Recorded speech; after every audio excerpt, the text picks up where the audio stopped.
So good evening everyone. और Sai Karuna mission की ओर से, डॉक्टर उदय शाह की ओर से एक और नए सत्र में आज आप सब लोगों का मैं स्वागत करता हूं। और साथ के साथ आज मेरी को होस्ट हैं सरिता जी। सो सरिता जी, मैं आपका भी स्वागत करता हूं। Thank you so much for joining in today. Thank you, आपका भी नमस्ते सभी को। तो I am extremely grateful to doctor Shah ये मौका देने के लिए। और आई थिंक लास्ट टाइम भी मुझे मौका मिला था सरिता जी से बहुत कुछ सीखने का लास्ट सेशन में। तो आई एम होपिंग कि इस बार भी मुझे सरिता जी से सीखने का दोबारा मौका मिला है। तो आई होप कि मैं उस अपॉर्चुनिटी को पूरा यूज कर पाऊँ। We all are learning. Right, तो आज आई थिंक हम स्टार्ट करेंगे एज यूजुअल एक मेडिटेशन के साथ, और उसके बाद हम डिस्कस करेंगे paths of spirituality. But Sarita ji, जब ये पाथ्स ऑफ स्पिरिचुअलिटी का टॉपिक दिया सर ने, तो मुझे लगा कि इसमें वही रूटीन, कॉन्शियसनेस, अवेयरनेस और वही सब रूटीन होने वाला है। बट आई थिंक जब सर ने हमसे को गाइड किया इस टॉपिक के बारे में, तो बहुत डिफरेंट था actually. Yes. So I think meditation के बाद लेट्स सी के आज सेशन में क्या है। But let's start with awareness meditation. So अपने आप को सेंटर करने के लिए आंखें बंद करेंगे। अपने गुरुओं का, अपने भगवान का, परमात्मा का, ईश्वर का, अपने इष्ट का आवाहन करेंगे।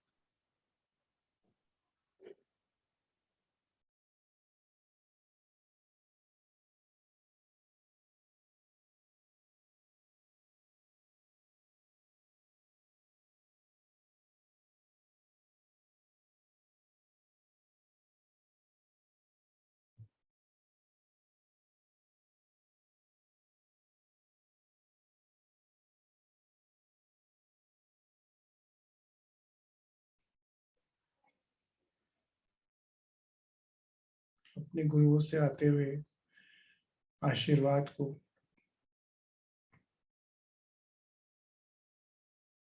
उस ऊर्जा को, उस प्रकाश को, उस प्रेम को महसूस करना है।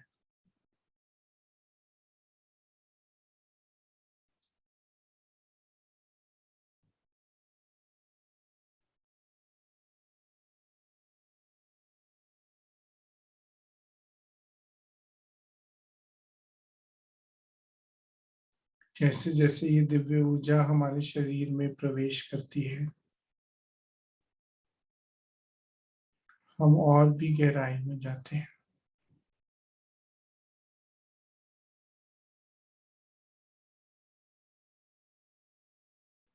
सारे विचार शांत, मन शांत।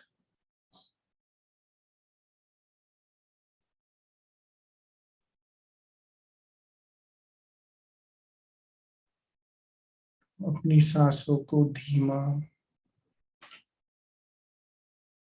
और गहरा होता महसूस कर सकते हैं।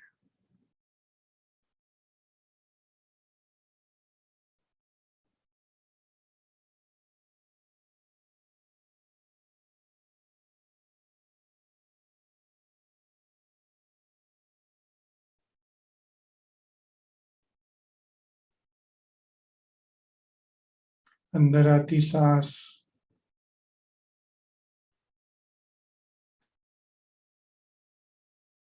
और बाहर जाती सांस के बढ़ते हुए अंतराल को महसूस कर सकते हैं।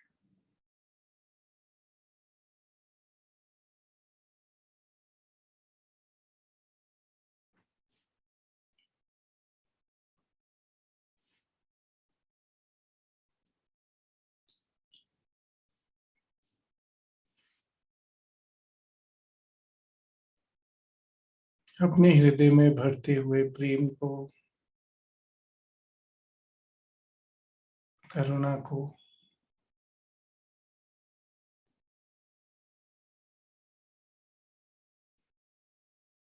अपने अनाहत चक्र को विस्तृत होता हुआ महसूस कर सकते हैं।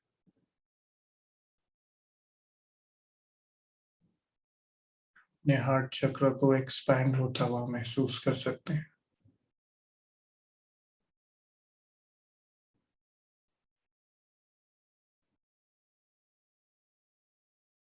अपने आप ही हमारी सांसें और गहरी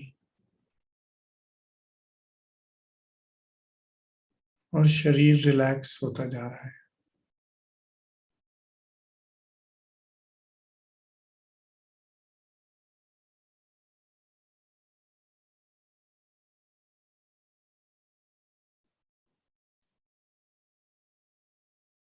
हम छाती के बजाय पेट से सांस ले रहे हैं।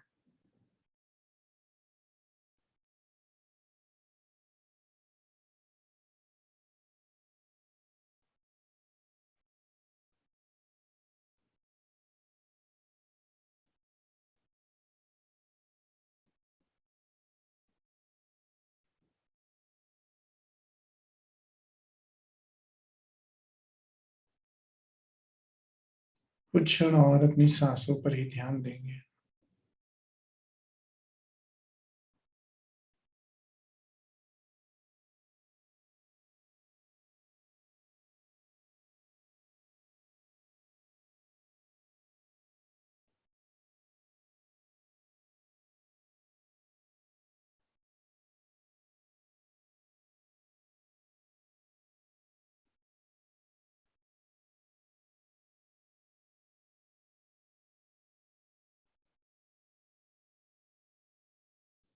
और अब धीरे धीरे अपना ध्यान वापस शरीर की ओर।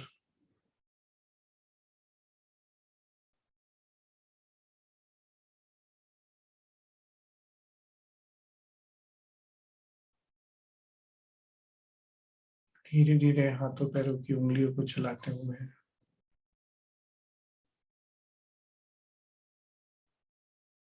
जब भी आप तैयार हो अपनी आंखें को खोलें।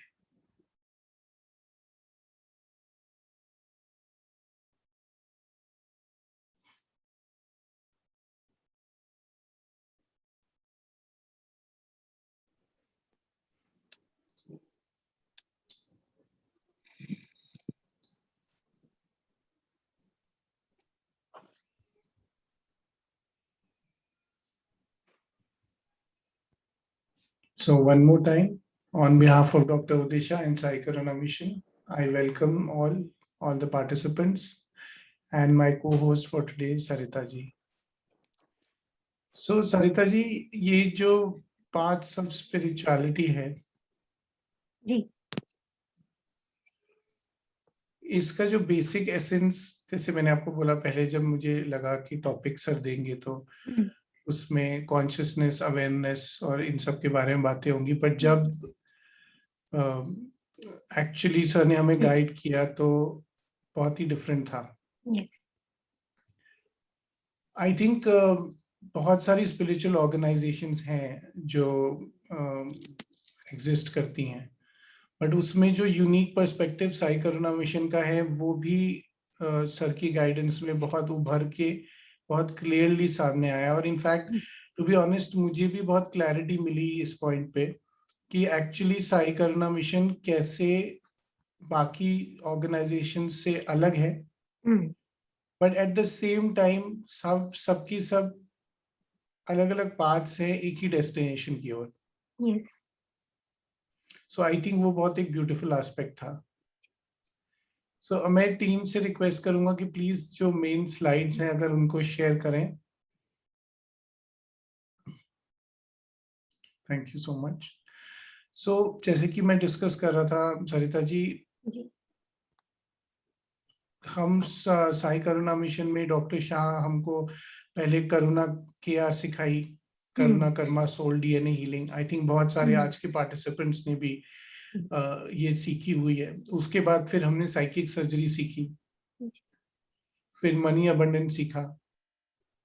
फिर मुझे याद है कि जब फर्स्ट टाइम ऋषिकेश में रिट्रीट अटेंड की थी जिसमें आप भी फर्स्ट टाइम आए थे आई थिंक, तो उस रिट्रीट में शीतल मैम ने हमको वास्तु सिखाया था। हाँ जी वास्तु के बारे में बहुत सारी नॉलेज शीतल मैम ने हमको उस टाइम दी थी। हम्म, और बहुत सारे डिफरेंट एस्पेक्ट्स थे, बहुत सारे डिफरेंट सब्जेक्ट्स थे, बिल्कुल अलग अलग वेरिड सब्जेक्ट्स सारी रिट्रीट हम्म, में कवर हुए। उसके बाद आई थिंक वो फर्स्ट टाइम था जब पास्ट लाइफ रिग्रेशन भी मैंने देखा और अटेम्प्ट किया। और आई थिंक जैसे सबके साथ होता है, first time past life regression में मैं काफी नर्वस हो गया था। तो ये सारी की सारी थेरेपीज है और अलग अलग चीजें हैं जो हम्म, एसके में आई हम्म, थिंक होती हैं। हम्म, मुनि की राइट्स आई थिंक एक बहुत यूनिक चीज है जो साई करुणा मिशन में मैंने सीखी। जी, और अभी आजकल एनी दीदी जो है वो प्राणायाम सिखा रही हैं हम सबको, हम्म, संडे को फ्री सेशन हम्म, होता है। विशाल सर इतने अलग अलग एक्सरसाइजेस बताते हैं, ब्रीदिंग एक्सरसाइजेस बताते हैं। निशा जी हमको ऑरा के बारे में बताते हैं। और आपने इतने अच्छे पास्ट लाइफ ये वूम रिग्रेशंस किए, पास्ट लाइफ रिग्रेशन किया आपने, जबकि मैंने आपको कितनी बार रिक्वेस्ट किया पर आपने आज तक मेरा नहीं किया। लेकिन आई थिंक वो एक अलग इशू है, उसके बारे में सेशन के बाद बात करेंगे। बट आई थिंक ये अलग अलग थेरेपीज, ये हमेशा से मेरे अंदर एक सवाल था। आई थिंक काफी हम्म, सारे पार्टिसिपेंट्स में जो हम्म, ये सवाल रहता है, या जो लोग रिट्रीट अटेंड करते हैं उनमें ये सवाल रहता है कि इतनी अलग अलग थेरेपीज क्यों? कि हम्म, मतलब क्या सर श्योर नहीं है कि क्या कराना चाहते हैं, या ट्रायल एंड एरर करके देख रहे हैं हमारे ऊपर? मतलब रीजन क्या है इतनी सारी थेरेपीज करने का? जी, हम्म।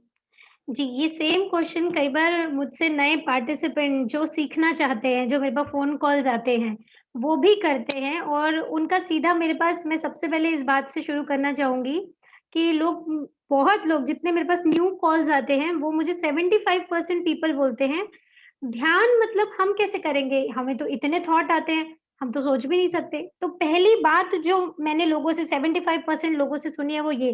और अगर मैं खुद की भी बात करूँ, तो मैं भी ऐसे ही सोचती थी कि मैं तो ध्यान के लिए बनी ही नहीं हूँ, मेरे पास तो थॉट्स की भरमार है, इमोशंस की भरमार है, कैसे करेंगे?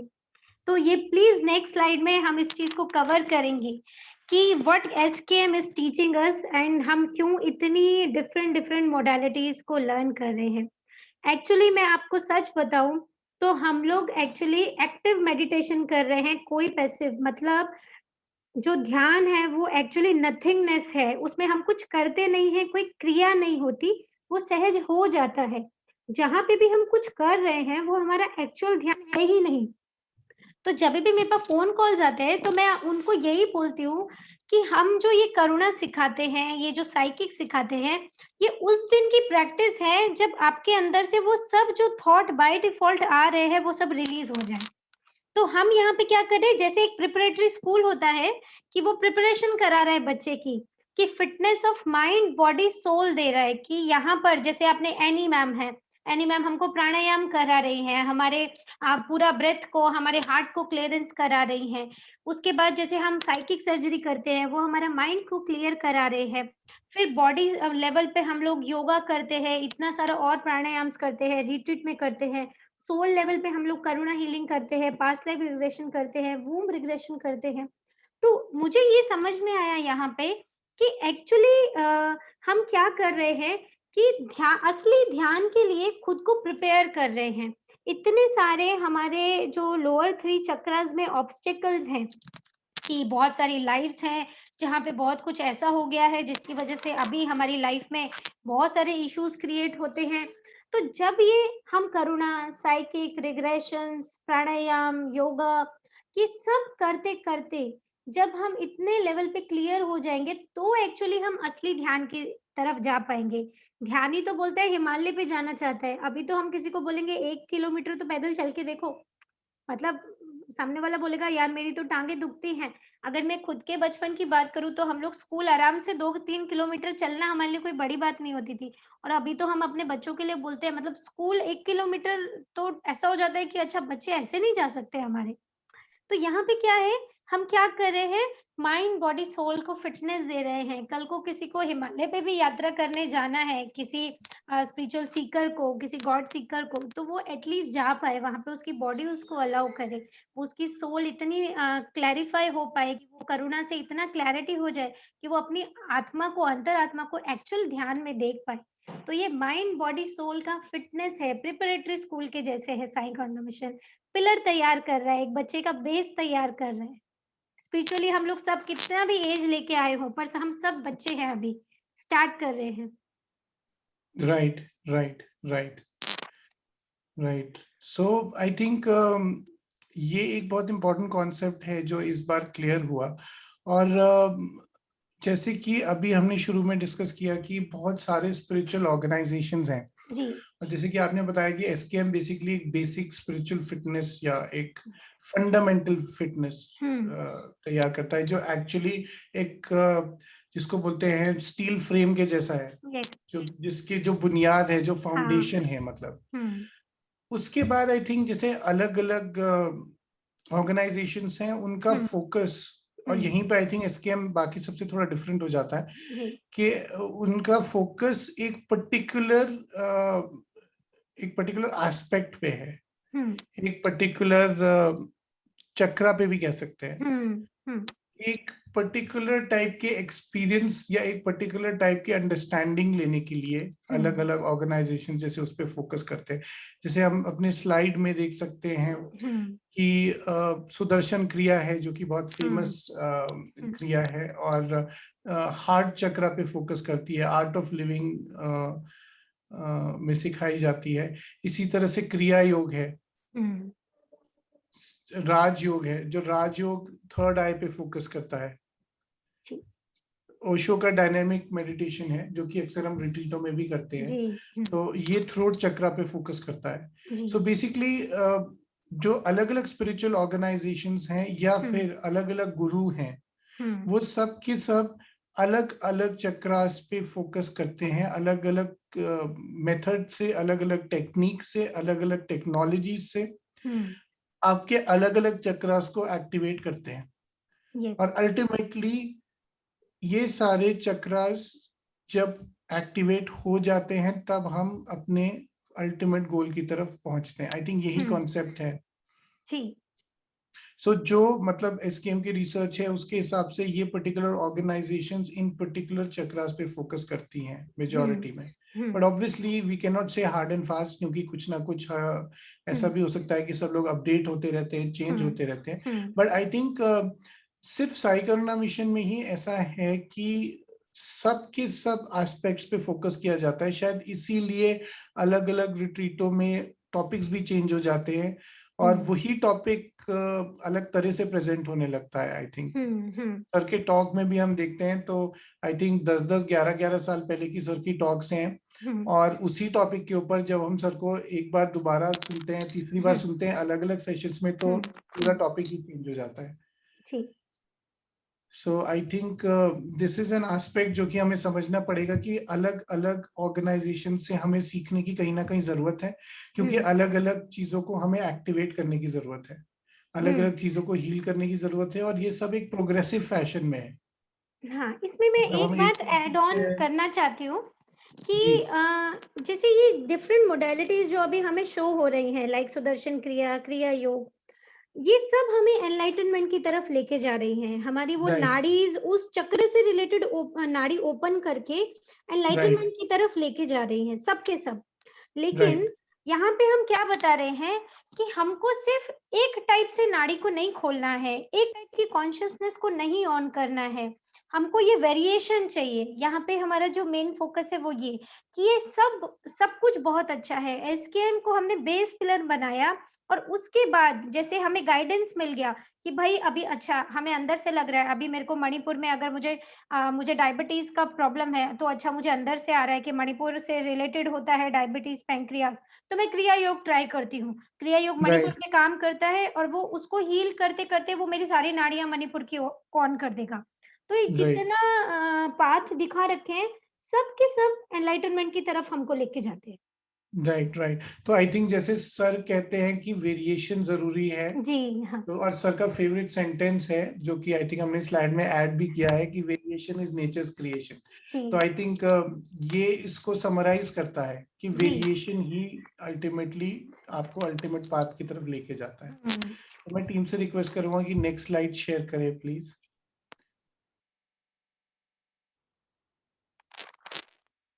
इस स्लाइड में क्या है सरिता जी, प्लीज मुझे बताएं।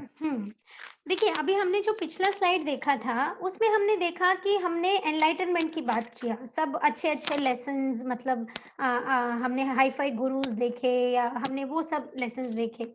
अभी हम यहाँ पे एक चीज़ देखते हैं कि हमें पता है द्रोणाचार्य गुरुजी जो महाभारत के टाइम पे हैं, उनको आई थिंक हम सब जानते हैं, वो अर्जुन के गुरु थे, उनको धनुर्विद्या, धनुष चलाना पूरा बचपन से उन्होंने सिखाया। एक्चुअली वो अर्जुन के भी, सब पांडवों के और सब कौरवों के गुरु वही थे। साथ ही साथ सबने एकलव्य की स्टोरी सुनी होगी। तो एकलव्य ने भी मूर्ति रूप में द्रोणाचार्य को ही धारण किया था अपना गुरु। जब उन्होंने ऐसे मना कर दिया था कि फिजिकली हम तुमको नहीं सिखा सकते, तो उन्होंने उनका मूर्ति बना के सीखा था। तो यहाँ पे क्या देखने वाली बात है कि वही गुरु हैं, सेम गुरु हैं, बट हर कोई डिफरेंट टाइप के लेसन ले रहा है। मतलब एक अर्जुन है जिसमें से व्हाइट पार्टिकल एक्टिवेट हो रहे हैं, एक दुर्योधन है जो उसी गुरु के शिष्य हैं लेकिन उसमें नेगेटिव पार्टिकल एक्टिवेट हो रहे हैं, और एक एकलव्य है जिनकी अपने ही कोई लेसन है। जिस तरीके का बलिदान उन्होंने किया वैसा शायद अर्जुन ने को भी नहीं करना पड़ा और दुर्योधन को भी नहीं करना पड़ा। उन्होंने फिजिकली गुरु से सीखा भी नहीं, फिर भी उन्हें गुरु दक्षिणा देनी पड़ी। तो यहाँ पे हमें क्या समझ में आ रहा है कि गुरु एक्चुअली हमको हमारे सिर्फ अंदर के पार्टिकल्स को एक्टिवेशन दे रहे हैं। वो जो हमारे अंदर व्हाइट पार्टिकल्स है या डार्क पार्टिकल्स है, वो हमारे अपने हैं। मतलब अर्जुन के अंदर उस टाइम पर व्हाइट पार्टिकल थे तो व्हाइट एक्टिवेट हो गए। दुर्योधन के पास उस वक्त डार्क पार्टिकल्स थे तो वो एक्टिवेट हो गए। एकलव्य के पास उस वक्त सरेंडर के पार्टिकल्स थे कि जो मेरे गुरु बोलेंगे, और उसका टाइम सरेंडर का आया था तो वो एक्टिवेट हो गए। मतलब हमको ये भी देखना है कि कौन सा शिष्य कौन से समय पर है, उसका कौन सा पार्टिकल एक्टिवेशन है। ये जो हम अट्यूनमेंट की बात करते हैं, दीक्षा लेने की बात करते हैं, तो गुरु सिर्फ हमें एक्टिवेशन दे रहे हैं, एक्टिवेट कर रहे हैं। जो हमारे अंदर है वो बाहर निकलेगा। तो जो भी पार्टिकल्स हमारे अंदर एक्टिवेट हैं वो सरफेस पर आ जाएंगे। अब यहाँ पे मेन बात क्या है कि किसी को भी डार्क पार्टिकल से डरने की जरूरत नहीं है कि अगर मेरे डार्क पार्टिकल सरफेस पे आ जाएं तो क्या। इसको हम आगे एक्सप्लेन करेंगे, लेकिन हमें ये समझना होगा कि हमारे डार्क पार्टिकल्स ही हमारे कंफर्ट जोन को तोड़ते हैं। और स्पिरिचुअलिटी का जो पूरा बेसिक है, जो पूरा बेस है, वो इसी बात पे है कि हमें कंफर्ट जोन पे नहीं रहना।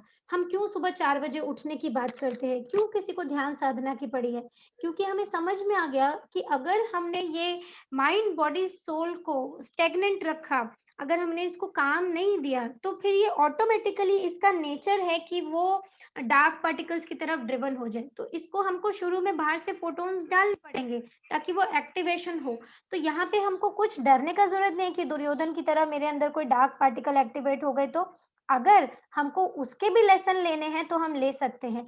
यहाँ पे एसकेएम ने हमें क्या मदद किया, सबसे पहले कि एसकेएम ने पहले ही हमारा बेस क्लियर कर दिया। सबसे बड़ी बात, पहले ही हमारे नीचे के तीनों चक्र इतने क्लियर कर दिए और बाकी के चक्र ऊपर के भी इतने क्लियर हो गए कि हमारे अंदर बेसिक अवेयरनेस, बेसिक विटनेस जागृत हो गई। अब हमें डार्क लेसन मिल रहे हैं कि व्हाइट लेसन मिल रहे हैं, हम इजीली उसको एक्सेप्ट कर पा रहे हैं। राइट जी राइट। और आई थिंक एक चीज और इम्पोर्टेंट है सरिता जी, जैसे कभी कभी क्या होता है कि लोग केयर स्टार्ट करते हैं हाँ या कोई भी मोडालिटी स्टार्ट करते हैं और उनके कुछ black particles, dark particles activate हो जाते हैं, तो उनको ये गलत फहमी हो जाती है कि शायद इन गुरु ने हमारे को हाँ ब्लैक पार्टिकल्स दे दिए या इनकी वजह से मेरे में ब्लैक हाँ पार्टिकल्स आ गए। हाँ तो आई थिंक ये भी एक इम्पोर्टेंट एस्पेक्ट है कि कोई भी गुरु आपको ब्लैक पार्टिकल्स नहीं दे सकता या नहीं नहीं नहीं देता सकते। है, वो आप ही के अंदर हैं, वो केवल उस मोडालिटी से या उस गुरु के अट्यूनमेंट से या उनकी हीलिंग से एक्टिवेट हो जाते हैं। तो एनीवेज कभी ना कभी लाइफ में एक्टिवेट होने ही होने वाले ही थे, है। हाँ वो आज की डेट में एक्टिवेट हो गए जिससे कि उसका जल्दी क्लियरेंस हो। और आई थिंक सारे गुरु किसी ना किसी लेवल पे जब ये देखते होंगे कि शिष्य उस लेसन के लिए तैयार है, तभी उसको एक्टिवेट करते होंगे। सो आई थिंक ये भी एक इम्पोर्टेंट एस्पेक्ट है कि हमको ये क्लियर रहना चाहिए कि वो हमारे अंदर कोई ब्लैक पार्टिकल्स नहीं डालते हैं, हमारे अंदर के ब्लैक पार्टिकल्स ही एक्टिवेट हो जाते हैं।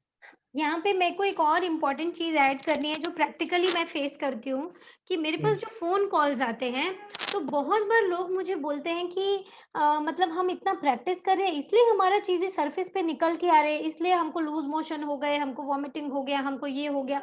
मैं उन्हें बार-बार समझाती हूँ कि आप बाकी दुनिया की तरफ देखो, लोग तो मर रहे हैं। आपको लंग्स में ऑलरेडी इतना कंजेशन था, इतना निमोनिक थे, फिर भी आप ज़िंदा हैं। आप सोचिए कि आपको वो कोरोना अफ़ेक्ट नहीं किया, आपको लूज़ मोशन लग रहे हैं तो आप समझिए कि वो आपका डिटॉक्सिफ़िकेशन हो रहा है बॉडी का। तो Right. कभी भी किसी भी मोडालिटी से कुछ नहीं होता है, वो नेगेटिव पार्टिकल तो ऑलरेडी अंदर थे, अब वो रिलीज़ हो रहे हैं सो दैट आप अंदर से खाली हो जाएँ। Right. Right. Right. So next slide, please.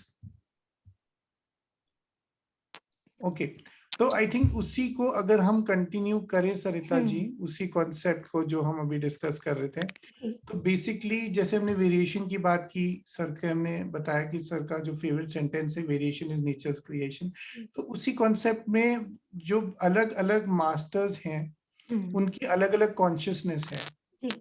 और वो कॉन्शियसनेस अलग अलग फ्रीक्वेंसी पे है। जैसे हमने अभी डिस्कस किया अलग अलग ऑर्गेनाइजेशंस के बारे में, तो उनके भी जो गुरु हैं या जहां से भी वो डाउनलोड हुआ है वो अलग अलग कॉन्शियसनेस पे है, अलग अलग कॉन्शियसनेस लेवल्स पे भी है, और वो सब अलग अलग फ्रीक्वेंसी पे है। तो जब हम एक मास्टर को फॉलो करते हैं तो एक पर्टिकुलर नाड़ी या एक पर्टिकुलर सेट ऑफ नाड़ीज जो उस कॉन्शियसनेस से कंसर्न है, रिलेटेड है, उससे संबंधित है, वो एक्टिवेट हो जाती है। जी। फिर उसके बाद उसी हिसाब से हमारा अलाइनमेंट हो जाता है, उस पर्टिकुलर चक्र का उस कॉन्शियसनेस के साथ अलाइनमेंट हो जाता है। अगर हम पूरी शिद्दत से अपने मास्टर्स में, अपने गुरुओं में आस्था रखते हैं, उनके दिए हुए लेसन्स को लेते हैं, तो आई थिंक वो एक्सपीरियंस हमें कहीं ना कहीं पूरा एक्सपीरियंस मिलता है। और जब हमें वो पूरा एक्सपीरियंस मिल जाता है तब हमें आगे बढ़ना होता है, यानी कि हमें अगले मास्टर की तरफ बढ़ना होता है, जी। अगले गुरु की तरफ, अगले अगले मास्टर की तरफ, अगली ऑर्गेनाइजेशन की तरफ, अगले लेसन की तरफ। तो आई थिंक ये ही फंडामेंटल लेसन है आज के सेशन से, जो टेक अवे है सबके लिए, आई थिंक कि हमें आगे बढ़ना है। तो जब हम, जैसे सर हमेशा बोलते हैं कि अपना पैटर्न तोड़ना है, अपने आगे बढ़ना है, तो वो चीज कहीं ना कहीं आपकी कॉन्शियसनेस से भी रिलेटेड है, आपके पैटर्न से भी रिलेटेड है, और आपके मास्टर से भी रिलेटेड है। यानी कि जिस मास्टर में आप आज तक आस्था रखते हैं, आप उसको फॉलो करते आए हैं, आपको वहां से भी आगे बढ़ना है, आपको वहां से भी नेक्स्ट मूव ऑन करना है, आपको नेक्स्ट लेसन लेना है। और जब तक वो लेसन कंप्लीट नहीं होता तब तक आप वहां रहिए, उस मास्टर के साथ रहिए, उस ऑर्गेनाइजेशन के साथ रहिए। पर जब आपका लेसन पूरा हो जाए तब आपको आगे बढ़ना है। Yes. I think this is the understanding that we got from doctor Shah yesterday. जी, परफेक्ट। ये हमको यही समझना है कि एक गुरु किसी एक पर्टिकुलर फ्रीक्वेंसी में है, किसी एक पर्टिकुलर कॉन्शियसनेस में है, और हमको बस वो पर्टिकुलर फ्रीक्वेंसी को अपने अंदर, वो चेतना को, वो नाड़ी को एनलाइटन करना है उनके थ्रू। अगर हम, जैसे हमने बात किया कि अगर किसी को डायबिटीज है तो ऑटोमेटिकली उनको मणिपुर चक्र को क्लियर करने के लिए गुरु मिल जाएंगे, और एक बार वो पूरा 100% क्रिया योग किया, मणिपुर चक्र से रिलेटेड सब किया और 100% किया, उसके बाद आगे बढ़ने का हमारा समय ऑटोमेटिकली आ जाता है। और एक चीज ये भी ऐड करना चाहूंगा सरिता जी कि शायद जितना भी हम कर पाए एक ही जीवन में ज्यादा से ज्यादा मास्टर्स का भी एक्सपीरियंस लेने की कोशिश करनी चाहिए। मतलब बहुत जी। फास्ट नहीं जाना है, लेकिन अगर हमें लग रहा है कि हमारा लेसन पूरा हो गया है और हाँ। और कुछ सीखने को नहीं मिल रहा है या हम और कुछ सीख नहीं पा रहे हैं, तो हमें आगे बढ़ जाना चाहिए, जिससे कि कम से कम एक जीवन में हम और ज्यादा मास्टर्स, और ज्यादा कॉन्शियसनेस और ज्यादा फ्रीक्वेंसीज को एक्सपीरियंस कर पाए। जी। ये यहाँ पे मैं इस स्लाइड का इसीलिए बताना चाहूंगी कि बुद्धा को हम सब जानते हैं कि उनको 649th लाइफ में उनको एनलाइटनमेंट मिला। और राइट। हमने ये सुना है कि जैसे ओशो के भी वर्ड्स हैं और हम खुद भी फील करते हैं कि जैसे बुद्धा खिले, जैसे उनको एनलाइटनमेंट मिला, वैसे किसी को नहीं मिला। एक राइट। ह्यूमन बीइंग की फॉर्म में उन्होंने 649 लाइव्स लिए, और उसके बाद जो उनका खिलना था, जो हम बोलते हैं सहस्त्रार पे लोटस का खुलना, वो अलग ही था। तो यहाँ पे क्या है एक्चुअली हम इस स्लाइड के थ्रू क्या बताना चाहते हैं कि हम बुद्धा को देखकर, क्योंकि आज के समय में लोगों के बस 2 ही मांग है, पीस की और लव की। तो हम बुद्धा को देख के उस पीस की तरफ अट्रैक्ट होते हैं, तो हमारा मन करता है हम जाके विपस्सना कर ले, क्योंकि बुद्धा ने विपस्सना सिखाई है। अपनी उस 649th लाइफ में जब उनको एनलाइटनमेंट मिला, उन्होंने विपस्सना सिखाई। लेकिन अगर आप बुद्ध की जातक कथाएँ पढ़ेंगे, मैंने बचपन में अपने पापा से जातक कथाओं के बारे में सुना था। अगर हम बुद्ध की जातक कथाएँ पढ़ेंगे, उसमें उनकी पुरानी लाइव्स हैं। तो अभी हमको ये समझना होगा कि बुद्ध ने 649 लाइव्स का एक्सपीरियंस लिया। अगर मान लीजिए मैं यंग सोल लेवल पे हूँ, तो मैंने कुछ नंबर ऑफ 300 समथिंग लाइफ लिए हैं, ठीक है? अभी मैं बुद्ध से अगर इंस्पायर होके सीधा विपस्सना कर लेती हूँ, तो क्या मेरा सहस्त्रार वैसे खुल पाएगा जैसे बुद्धा का खिला? नहीं खुल पाएगा। उसका रीज़न क्या है? बुद्धा ने यहाँ से सब एक्सपीरियंस लिए। अभी तो मैं यहाँ पहुँची नहीं, अभी तो मैं यंग सोल लेवल पे हूँ। अभी तो मैं मणिपुर चक्र पे हूँ, और शायद उससे नीचे के भी जो मैंने रूट चक्र के, सैक्रल चक्र के जो लाइव्स लिए, वो मेरे अभी अधूरे लेसन्स हैं। तो यहाँ पे हमें अपने बारे में समटाइम्स ये पता नहीं चलता है कि जिस मोडालिटी की तरफ हम अट्रैक्ट हो रहे हैं, जो हम सोच रहे हैं कि अच्छा उनको इस वाली पद्धति से एनलाइटनमेंट मिला, तो हम डायरेक्ट उस पद्धति को जॉइन कर लेते हैं, उस मोडालिटी को जॉइन कर लेते हैं। लेकिन हमको ये समझना होगा कि उससे पहले जो उन्होंने एक्सपीरियंस लिया, वो तो हमें पता नहीं। उन्हीं के, अगर बुद्धा ने भी पिछले जन्मों में कोई गुरु बनाए, तो वो तो हमें पता ही नहीं। हम सोच रहे हैं कि हमें भी बुद्ध के जैसे बिना किसी गुरु के और सीधा विपस्सना के थ्रू हमको एनलाइटनमेंट मिलने वाला है।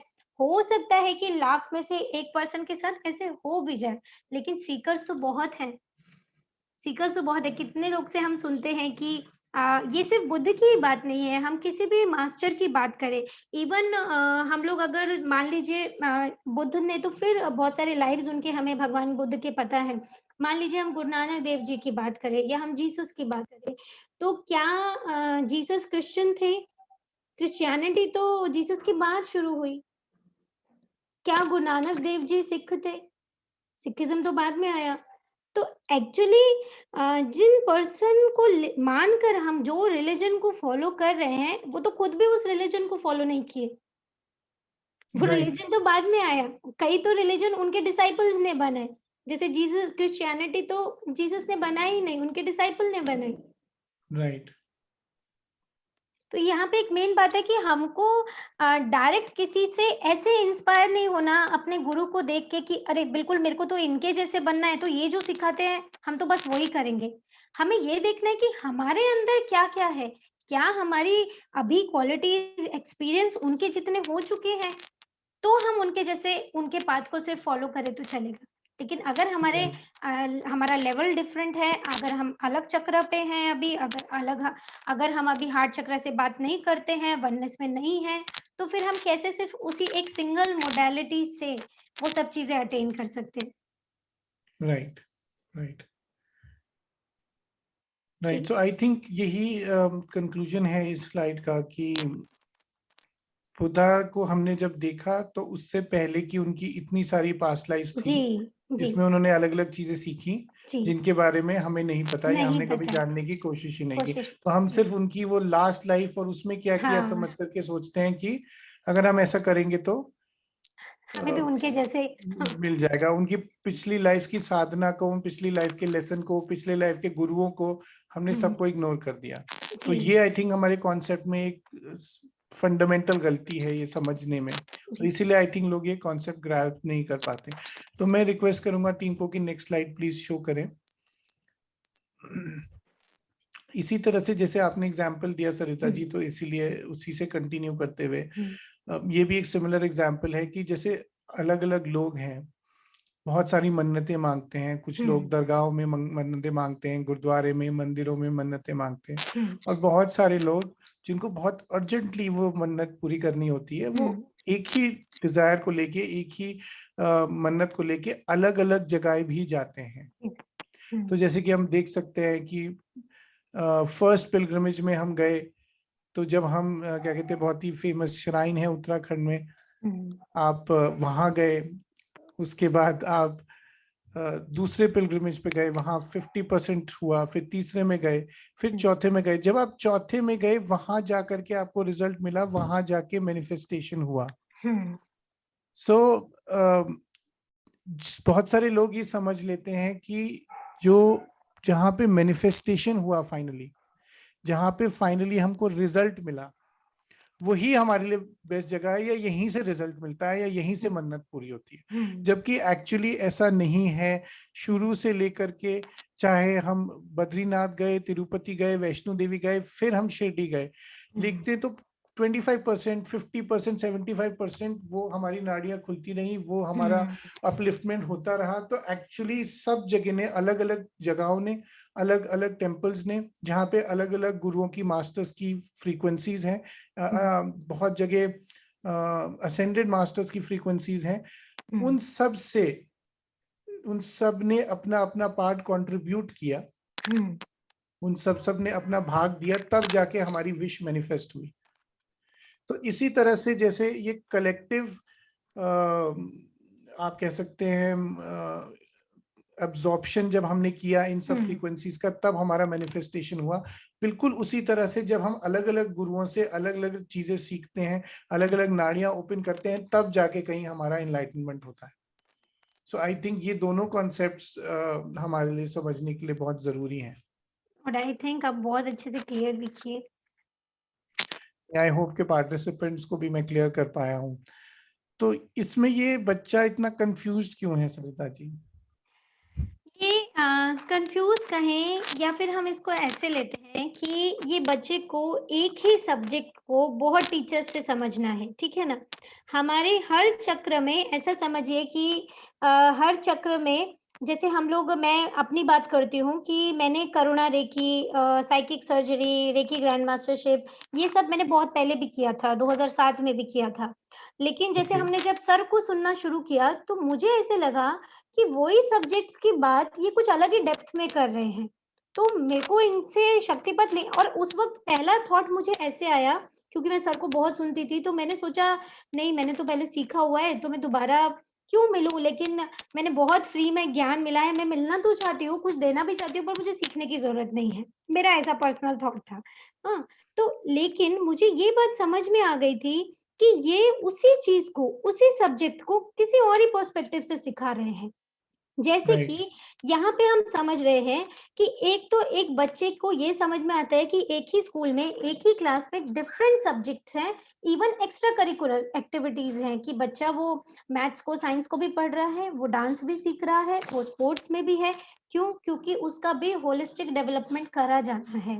एक तो क्या हो गया कि एक ही बच्चे को डिफरेंट सब्जेक्ट दिए जा रहे हैं। दूसरा यानी कि क्या हो मतलब गया? अगर मैं आपको इंटरप्ट करूं, तो जैसे ये अलग अलग सब्जेक्ट्स हमारी अलग अलग नाड़ियों की तरह हो गए। हाँ, परफेक्ट। तो हम जैसे यस। जैसे अलग अलग सब्जेक्ट सीखेंगे, वैसे वैसे हमारी ओवरऑल ग्रोथ होती है। इसी तरह से हम अलग अलग सब्जेक्ट सीखते हैं, अलग अलग एक्सपीरियंसेस लेते हैं, तो हमारी अलग अलग नाड़ियां खुलती हैं। और जैसे अलग-अलग टीचर चाहिए, ऐसे वैसे अलग-अलग गुरु भी चाहिए हमें। राइट, राइट, जी। राइट। और फिर उसके साथ-साथ एक और बात है, डिफरेंट सब्जेक्ट, डिफरेंट गुरुज़, और उसके बाद कभी-कभी हमें एक ही सब्जेक्ट के लिए 2 या 2 से ज़्यादा गुरु भी लगते हैं। जैसे मैंने खुद आपको बताया कि मैंने केआर पहले भी सीखा था, साइकिक पहले भी सीखी थी, मैंने रिपीट किया, और रिपीट करना मेरी लाइफ़ का बेस्ट डिसीज़न रहा। और जब तक मैं उस थॉट पे अटकी रही, नहीं मैंने तो सीखा हुआ है, मुझे दोबारा क्यों सीखना है? तो वहाँ पे कुछ अटकाव था। लेकिन विद टाइम वो निकला, और वो हमने दोबारा लर्न किया, क्योंकि हर चीज़ को देखने के नज़रिए हमेशा 360 डिग्री पे होते हैं।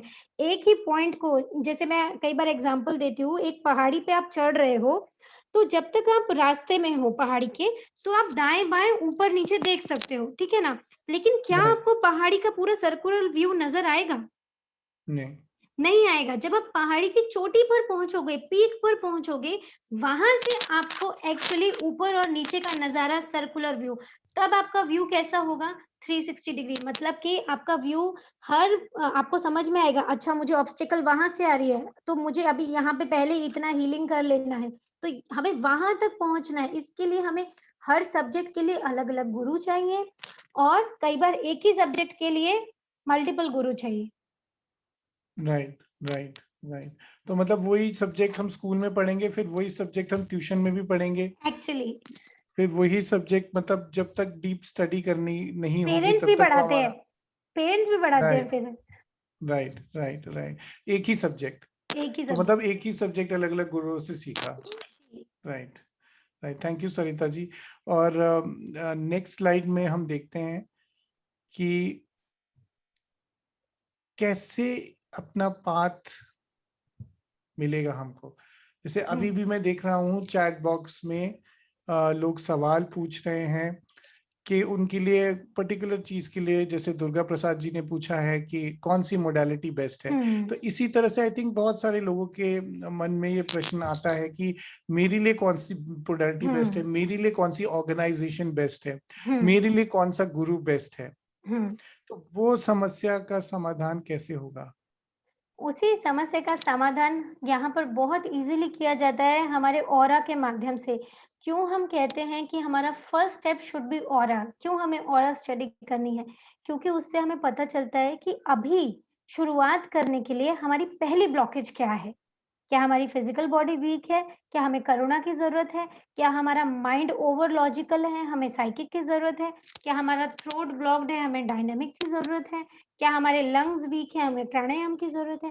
तो ये हमें सिर्फ़ और सिर्फ़ ऑरा से पता चलता है। जैसे यहाँ पे हमारे निशा मैडम इतना ब्यूटीफुली ऑरास को एक्सप्लेन करते हैं और उसमें पूरे से गाइड करते हैं कि क्या क्रिस्टल आपको पहनने चाहिए या कौन-सी मोडालिटी आपको फ़िलहाल अपनानी चाहिए। कई लोगों को बोला जाता है कि आप सिर्फ साइलेंट मेडिटेशन में जाओ, लेकिन कई लोग जो ऑलरेडी डिप्रेशन में हैं, उनको साइलेंट मेडिटेशन शायद बोला ही नहीं जाता। वो ऑलरेडी डिप्रेशन में हैं, उनको साइलेंट करेंगे तो अभी वो और ओवर डिप्रेस हो जाएँगे। तो ये ऑरा हमको सिर्फ aura and aura is the only thing जो हमको गाइड कर सकता है कि फिलहाल हमारा करंट स्टेटस क्या है और हमको कहाँ जाना चाहिए, किस तरफ हमें झुकना चाहिए फिलहाल के लिए।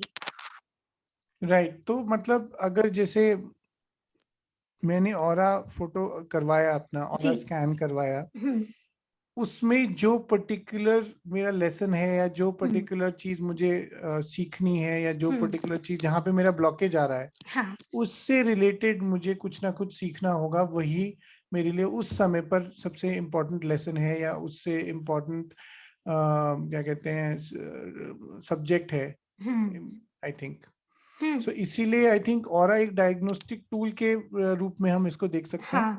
कि जैसे कि हम अगर डॉक्टर के पास जाते हैं तो डॉक्टर सबसे पहले हमें बोलता है कि जाओ अपना ब्लड टेस्ट करा के आओ, हुँ, हुँ, अपना इन्वेस्टिगेशन करा के आओ, अपनी हुँ, रिपोर्ट में देखो। फिर वो हमारे हुँ, पैरामीटर्स देखता है कि कौन से पैरामीटर्स बढ़े हुए हैं, घटे हुए हैं, हुँ, उस हुँ, हिसाब से वो हमको दवाई लिखता है। हुँ, इसीलिए तो आई थिंक हम एलोपैथिक मेडिसिन की तरफ अट्रैक्ट होते हैं, क्योंकि उसमें एक डायग्नोस्टिक का मैकेनिज्म है।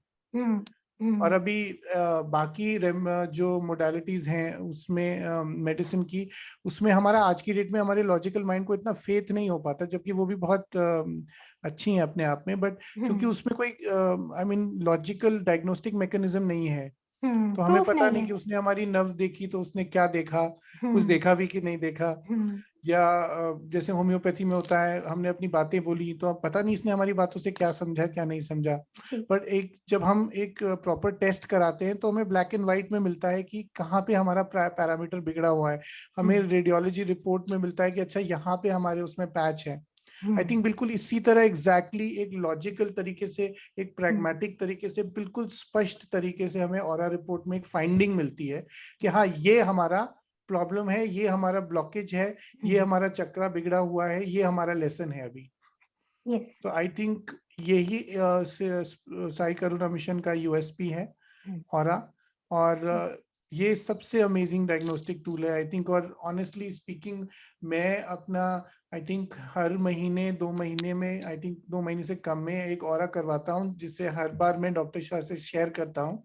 और मैं हर बार उनसे पूछता हूँ कि सर अब मेरा होमवर्क क्या है। हुँ, तो आई थिंक यही सबसे बड़ा एडवांटेज है साई करुणा मिशन का, कि साई करुणा मिशन में ऑरा है। और हुँ, इसीलिए सर ने आई थिंक ऑरा को ही मेन ऑरा पे इतना बड़ा रिसर्च किया है। सर के पास हुँ, पीएचडी है ऑरा में। हुँ। तो this is I think a major major step forward. मैंने खुद भी देखा है कि ऑरा की ही मदद से सर ने बहुत लोगों को गाइड किया है, बहुत पार्टिसिपेंट को साई करुणा मिशन में, किसी को सद्गुरु के पास भेजा है, किसी को ब्रह्मा कुमारीज़ के पास भेजा है कि अभी आपका वहाँ पे जाने का समय है, तो आप वहाँ से कुछ सीखिए। तो वो ऑरा ही तो हमको एक्चुअली बता सकता है। कि जैसे मुझे अभी मैं फिर से शेयर कर रहा हूँ कि विशाल जी, सर ने बताया था एक बार कि जब हाँ, सर विशाल सर ने एसकेएम ज्वाइन किया, उसके जी, बाद कुछ टाइम सर ने उनको सिखाया, उसके बाद सर ने ही उनको भेजा, सर ने हाँ, ही उनको ब्रह्मा कुमारीज भी भेजा, सर ने हुँ, ही उनको आर्ट ऑफ लिविंग में भेजा, जी, सर ने ही उनको ओशो में भी भेजा, जी, जी, जिससे कि आई थिंक उनका एक्सपेंशन ऑफ कॉन्शियसनेस हो। और आई थिंक हुँ, यही सबसे अमेजिंग बात है साइकिल मिशन की, कि हुँ, कोई रिस्ट्रिक्शन नहीं है, कोई हाँ, बंधन नहीं है। हुँ, अभी भी सुनीता खरे जी चैट बॉक्स में पूछ रहे हैं कि गुरु तो एक ही होता है, बट आई थिंक हाँ, यही हम समझाने की कोशिश कर रहे हैं कि आपका जो लेसन है, हुँ, जो आपका अनहील्ड पार्ट है, अनलर्न पार्ट है, उसको समझाने के लिए, उसको उसको पार कराने के लिए, उसको सिखाने के लिए एक गुरु होता है। हुँ, तो कोई भी परमानेंट मास्टर, परमानेंट गुरु नहीं है। हुँ, जैसे जैसे हमारे लेसन्स बदलते रहते हैं, जैसे जैसे हमारा सोल इवॉल्व होता रहता है, वैसे वैसे हमारे मास्टर्स भी बदलते रहते हैं, वैसे वैसे हमारी फ्रीक्वेंसी भी बदलती रहती है। जी, तो इसी को आई थिंक समझते हैं कि जैसे अभी चैट बॉक्स में सुनीता जी ने पूछा, आई थिंक ज्यादातर लोग इस तरह से अपने आप को कहीं ना कहीं अटका हुआ महसूस पाते हैं, करते हैं। उन्हें लगता है कि वो मूव ऑन नहीं कर पा रहे हैं, हुँ, उन्हें बहुत कठिनाई होती है, डिफिकल्टी होती है मूव ऑन करने में। तो ऐसा क्यों होता है, वो कुछ चीजें हम यहाँ पे देखते हैं स्लाइड में। तो कुछ चीजें होती हैं कि गुरु की ईगो होती है। जैसे विशाल सर और एनी दीदी ने एक बहुत अच्छा सेशन लिया था इसी हफ्ते, ego of Guru and discipline. तो उसमें बहुत अक्सर ऐसी जगहें हैं या ऐसी ऑर्गेनाइजेशंस हैं जिनमें गुरु ही अपनी ईगो की वजह से हमको जाने नहीं देते कहीं। They do not let us go to any organisation, या अगर हम कहीं और ऑर्गेनाइजेशन में जाते हैं और उनको पता चल जाता है तो वो हमसे नाराज हो जाते हैं, हमसे रुष्ट हो जाते हैं।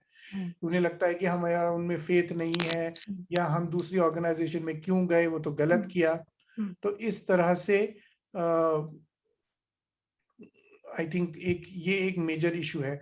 उसके बाद डिसाइपल का भी ईगो होता है हुँ, कि मैं किसी दूसरी जगह क्यों जाऊं, मुझे और सीखने की जरूरत नहीं है, हुँ, मैं तो ऑलरेडी बहुत जानता हूं, हुँ, मैं तो ऑलरेडी बहुत इवॉल्व हो चुका हूँ, हुँ, अब मुझे क्या सिखाएगा कोई और।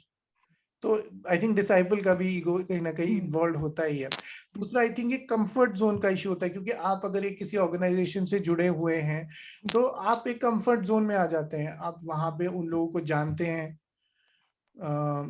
उस ऑर्गेनाइजेशन से आप फ्रेंडली हैं, हुँ, आप उस सिस्टम में काइंड ऑफ क्या कहते हैं, कंफर्टेबल फील करते हैं अपने आप को। तो आई थिंक एक कहीं ना कहीं हम जैसे अपने घर में एक कंफर्ट जोन में आ जाते हैं, उसी तरह से हम एक उस ऑर्गेनाइजेशन में भी कंफर्ट जोन में आ जाते हैं। अब कहीं नई जगह जाने में बहुत मेहनत लगेगी, जो लोग हमें मिलते हैं वो भी उस ऑर्गेनाइजेशन में उसी कॉन्शियसनेस पे होते हैं, तो हम उनसे रिलेट कर पाते हैं। तो क्योंकि रिलेट कर पाते हैं इसलिए हम वहां पे ज्यादा टाइम रुकना चाहते हैं, और रुकते रुकते रुकते फिर हमारा एक अटैचमेंट हो जाता हुँ, है, हम वहीं पे बंध जाते हैं, एक बंधन सा क्रिएट होने लगता है हमारा उस हुँ, ऑर्गेनाइजेशन के साथ। अब आप देखिए ना, पूरा स्पिरिचुअलिटी का कॉन्सेप्ट है डिटैचमेंट का, फ्री होने का। और हम आए स्पिरिचुअल ऑर्गेनाइजेशन में फ्री होने के लिए, बाकी सबसे फ्री हो गए, और ऑर्गेनाइजेशन से, गुरु से अटैच हो गए, तो फिर अटक गए। तो यस, कितना मतलब एक्चुअली ये एक यही है कि, और जैसे अभी बहुत सारे लोगों ने बोला, और यही एक लोगों के अंदर एक डर भी रहता है कि कहीं हम किसी दूसरे गुरु में जाके अपने गुरु का निरादर तो नहीं कर रहे हैं, हुँ, उनको डिसरिस्पेक्ट तो नहीं कर रहे हैं। हुँ, ये भी बहुत बड़ा कारण है लोगों का कि लोग मूव ऑन नहीं कर पाते हैं। कुछ ऑर्गेनाइजेशंस में, जैसे कि मैं जानता हूं, मैं नाम नहीं लेना चाहूंगा, लेकिन वहां पे क्लियरली रिस्ट्रिक्शन है। यानी कि जब आप वहां जाते हो तो आपको क्लियरली बोला जाता है कि अब आप अगर किसी और ऑर्गेनाइजेशन से अफिलिएटेड है तो आप वहां से अपने आप को विड्रॉ कर लीजिए, आप किसी और स्पिरिचुअल ऑर्गेनाइजेशन में नहीं जाएंगे, आप कुछ और नहीं करेंगे, सिर्फ जो यहाँ पे बताया जा रहा है वही सही है, वही परम ज्ञान है, उसी को आपने समझना है, उसी को सीखना है और उसी से कंटिन्यू करना है। हुँ, वही क्रियाएं जो वहां सिखाई गई हैं, वही हुँ, आपको पूरे जन्म करनी है, उन्हीं लोगों के बीच आपको रहना है। और ऐसे आई थिंक बहुत सारे लोग बाकी चीजों से डिटैच होके ऑर्गेनाइजेशन और गुरु से अटैच होकर के फिर अपनी एक लाइफ वेस्ट कर देते हैं, फिर उसके बाद एक और लाइफ लेनी पड़ती है वही लेसन सीखने के लिए। तो इसमें मूव ऑन करना या आगे बढ़ना इतना जरूरी क्यों है, इतना इम्पोर्टेंट क्यों है सरिता जी? बहुत सारे पार्टिसिपेंट्स आई थिंक ये भी जानना चाहते होंगे। हाँ, इससे पहले एक बहुत इंपॉर्टेंट क्वेश्चन है, पहले मैं उसका आंसर देना चाहूंगी। एक पर्सन ने लिखा कि हम फ्रीक्वेंसी बदलते रहेंगे तो स्पिरिचुअल गोल तक कैसे पहुंचेंगे। अभी हमने एक बहुत हमें अमन जी ने बताया कि हमें डिलीजेंस चाहिए, मतलब हम ये नहीं बोल रहे कि आप फ्रीक्वेंसी को, उस लेसन को अधूरा छोड़ के आगे बढ़िए। क्या बोल रहे हैं कि आपने जैसे सर बोलते हैं कि मैंने बहुत कितने साल पास्ट लाइफ रिग्रेशन किए, 7 साल और समथिंग, और जब पास्ट लाइफ रिग्रेशन की एकदम डेप्थ में चले गए, उसके बाद उसको छोड़ दिया करना। तो यहाँ पे क्या बोल रहे हैं कि किसी भी प्रैक्टिस के डेप्थ में चले जाइए कि वो स्पिरिचुअल प्रैक्टिस को जितना आपको खोलना था वो खोल चुकी। इससे ज़्यादा वो स्पिरिचुअल प्रैक्टिस आपको नहीं खोल सकती। उसके बाद आपको फ्रीक्वेंसी चेंज करना पड़ेगा। आप नहीं करेंगे तो फिर तो कम्फर्ट ज़ोन में चल रहे हैं। तो यहाँ पे क्या है कि अगर आप पूरी लाइफ उसी फ्रीक्वेंसी में रहेंगे ना, कितने बर्थ्स आप लेंगे जो अलग-अलग फ्रीक्वेंसी को ट्यून अप करने के लिए। आप देखिए ये जो चक्र का नाम चक्र है, वो 360 डिग्री पे है। एक फ्रीक्वेंसी तो सिर्फ एक एंगल पे है। मान लीजिए 140 डिग्री एंगल पे आप एक गुरु के साथ जुड़ गए, एक फ्रीक्वेंसी के साथ जुड़ गए। अब जब वो फ्रीक्वेंसी का लेसन आपने लर्न कर लिया, वो चेतना की नाड़ी आपकी खुल गई, वो पर्टिकुलर नाड़ी आपकी एनलाइटन हो गई, तो फिर तो आपको आगे बढ़ना पड़ेगा, वरना वो सर्कल कंप्लीट कैसे करेंगे? आपने सिर्फ वो 140 डिग्री का ही आपने वो एक लेसन को सीखा, उस टाइम को ही सीखा आपने। राइट। ठीक, अभी हम यहाँ पे आगे बढ़ते हैं क्योंकि मुझे लगा वो चीज़ ज़रूरी है बोलना। यहाँ पे है कि why it is important to move on. जैसे मैंने अभी आपको इस बात में भी समझाने की कोशिश किया। मान लीजिए कि किसी ऑर्गेनाइजेशन में आप हैं, बहुत समय से हैं, ठीक है? अभी आपके वहाँ के लेसन कंप्लीट हो गए हैं, लेकिन गुरु से अटैचमेंट की वजह से या फिर तो वहाँ के लोग आपके साथ फ्रेंड्स बन गए हैं, वो कनेक्टेड सोल्स हैं, उनके साथ कंफर्ट ज़ोन में आ गए हैं, आप उनकी वजह से सिर्फ वहाँ रुके हुए हो, ठीक है? क्योंकि आपको मज़ा आता है वहाँ पे, अच्छा लगता है वहाँ पे। अब क्या होगा ना, धीरे-धीरे पॉलिटिक्स स्टार्ट हो जाएगी, आप गुरु से अटैच हो, दूसरा भी पर्सन अटैच है, तीसरे भी पर्सन अटैच है, तो वो पहले में स्टार्ट हो जाता है। तो एक अगर इवोल्यूशन नहीं हो रहा है, स्टैग्नेंसी है, तो वहाँ पे पॉलिटिक्स स्टार्ट हो जाएगी। वो एनर्जी वो है स्टैग्नेंट होके, फिर वो कोई भी चीज़ जो स्टैग्नेंट होगी तो उसमें फिर वो स्मेल आना शुरू हो जाता है, जो पॉलिटिक्स के रूप में निकल के आता है, जो अगर स्पिरिचुअल ऑर्गेनाइजेशंस में बहुत लोग इसको एक्सपीरियंस भी करते हैं। और उसका कारण यही है कि वो मूव ऑन करने का टाइम था, पर नहीं किया। और मूव ऑन भी नहीं करना था तो शायद गुरु से जुड़े थे, पर जो उन्होंने सिखाया उसकी प्रैक्टिस ही नहीं किया। और हमें गुरु से जुड़ना क्यों था? क्योंकि उनके सिखाए को 100% प्रैक्टिस करना था। अटैचमेंट के चक्कर में प्रैक्टिस तो भूल गए, पॉलिटिक्स सरफेस पे आ गई। तो ये सेम फ्रीक्वेंसी के लोग मिल जाते हैं, हमारे गुरु सेम फ्रीक्वेंसी के होते हैं, हमारे कनेक्टेड सोल सेम फ्रीक्वेंसी के होते हैं, तो फिर फ़ायदा क्या? तो कम्फर्ट ज़ोन है, स्पिरिचुअलिटी तो अटक गई। स्पिरिचुअलिटी तो जैसे बार-बार अमन जी ने भी बोला कि वेरिएशन इज़ नेचर्स क्रिएशन, कि बदलाव ही स्थिरता है। मतलब अगर हम पूरी सृष्टि में बोले कि अगर एक चीज़ जो हमेशा है, तो वो वेरिएशन है, जो हमेशा बनी हुई है। तो ओनली वन नाड़ी चक्र हील्ड, एक फ्रीक्वेंसी में एक नाड़ी ही हील होगी, सारी नाड़ी नहीं हील होंगी। तो आप समझिए वो 360 डिग्री के लेसन लेने के लिए आपको हर एक नया जन्म लेना पड़ेगा। आपको ऑरा ऑरा अच्छा है या बुरा है, अटक जाएगा। वो एक ही रह जाएगा। कई बार लोग होते हैं सिर्फ़ अच्छा-अच्छा सुनने के लिए सोचते हैं कि बस अभी मुझे और नहीं करना है, या बहुत चीज़ें बुरी सरफेस पे आ गई तो भी मुझे और नहीं करना है, तो वहाँ पे अटक गए। फिर यहाँ पे हम क्या समझ रहे हैं कि हमारे चक्रास जो हैं, उसमें 7 कलर्स हैं विबग्योर के। हमें विबग्योर की तरह खिलना है। एक पर्टिकुलर फ्रीक्वेंसी में हमें एक ही कलर का थोड़ा पार्ट मिलने वाला है। हम रेनबो नहीं बनने वाले हैं, लेकिन हमारे गॉड ने, अगर डिवाइन ने हमें ये डिफरेंट, क्यों डिवाइन ने हमें एक ही चक्र नहीं दिया? क्यों सिर्फ एक ही एलिमेंट नहीं दिया? क्यों पंचतत्व दिए? क्यों ये 7 चक्रास दिए, 2 हाथों में दिए? क्यों दिए? इतने कलर्स का वेरिएशन क्यों दिया? क्योंकि हमको एक्सपीरियंस करना है वो। अब ये हमारे ऊपर चॉइस है कि हमारा विज़डम पूरा ओपन होता है, तो हम एक ही लाइफ में वो सब लेसन ले लें, या फिर हम हर लाइफ में फिर भटकें, फिर हम पूरी मेहनत करें, फिर कोई गुरु हमें मिलेगा, लाइफ के बड़े लेसन लेके हम स्पिरिचुअलिटी की तरफ आएँगे, फिर कोई गुरु हमें मिलेंगे, तो अपना आधा लाइफ का जर्नी तो हमारा ऐसे ही निकल जाता है। और राइट, फिर एक चीज़ ये भी होती है कि जो स्टेगनेंसी क्रिएट होती है ना, कि अगर हम इवॉल्व नहीं हो रहे हैं और सिर्फ अटैचमेंट की वजह से रुके हैं, तो शिष्यों को फिर डिजीजेस भी घेर लेती हैं। तो फिर ऐसा भी राइट, हो सकता है आप बोले कि नहीं, नहीं मैं तो इन गुरु के साथ, मन में हो सकता है सोचेंगे कि इन गुरु के साथ इतने समय से जुड़े हैं, फिर भी बॉडी में अभी ये डिजीज़ क्यों आ गई? राइट, क्योंकि वो स्टेगनेंसी कहीं भी होगी तो कुछ तो प्रॉब्लम क्रिएट करेगी। और अगर कोई गुरु हमको रिस्ट्रिक्ट कर रहे हैं, रिस्ट्रिक्शन क्रिएट कर रहे हैं, मतलब वो वननेस में नहीं है। वननेस तो हमें सिखा रहा है कि आप हर जगह मैं ही हूँ। बस मेरे ही एक्सपीरियंस तो डिफरेंट डिफरेंट, मतलब गॉड क्या बोल रहे हैं, हर किसी प्राणी में मैं ही हूँ। मैं दुर्योधन में भी मैं हूँ, अर्जुन में भी मैं हूँ। लेकिन तुमको बस वो देखना है, वो एक्सपीरियंस लेना है, एक्सपीरियंस आपको विज़डम देता है। तो ये वननेस राइट, इसलिए ये इम्पोर्टेंट है इतना कि हम आगे बढ़ें। जब एक फ्रीक्वेंसी के lesson learn, move on. Right, right. So I think जैसे सर ने एक बार किसी ग्रुप में एक मैसेज फॉरवर्ड किया था जी, कि पानी सब में एक है, सिर्फ बर्तन अलग अलग है। जी, आई थिंक वही वननेस का कॉन्सेप्ट है कि सिर्फ अलग अलग एक्सपीरियंसेस हैं, अलग अलग शरीर हैं, but ultimately we are all one. जी, तो जी। कुंभ मेले के बारे में सरिता जी ये क्या दिखाने चाह रहे हैं कि 12 साल में कुंभ मेला होता है, हुँ, और अभी उत्तराखंड में कुंभ मेला हुआ है, बड़ा चर्चित है, कोरोना के बीच में हुँ। कुंभ मेला हुआ।